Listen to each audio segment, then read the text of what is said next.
అప్పుడు కాడెద్దులు మేపాలనే సులభంగా అన్నది. ఇప్పుడు ఎద్దులు మేపాలంటే చాలా కష్టంగా ఉంది. కాబట్టి అందుకు ఎద్దులు అవన్నీ యాసంగం వదిలేసి యంత్రాలతోనే మొదలు పెడతాం.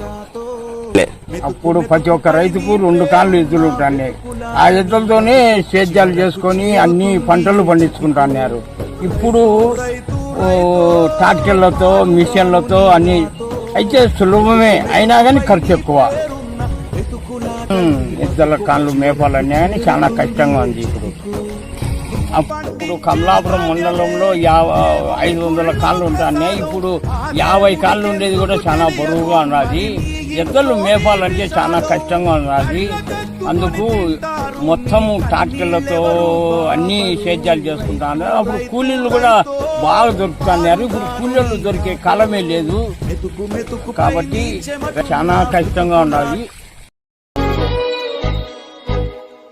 రైతు రైతు రైతో పాడుగాను నీ రాతో, మెతుకు మెతుకుపై నీ పేరున్న వెతుకులాట నీ బతుకో, చివరకు చేరుతుంది ఏ చితికో.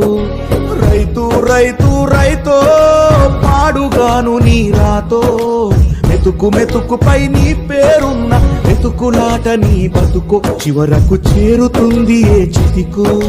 నువ్వు పండించే ధాన్యమే దేవుని గుళ్ళో ప్రసాదం, ఆ దేవుడికెందుకు తెలియదు మరి నీ ఇంట్లో నీ విషాదం.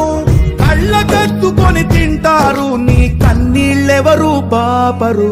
రైతు రైతు రైతో పాడుగాను నీ రాతో, మెతుకు మెతుకుపై నీ చెమటున్న వెతుకులాట నీ బతుకు, చివరకు చేరుతుంది ఏ చితికో.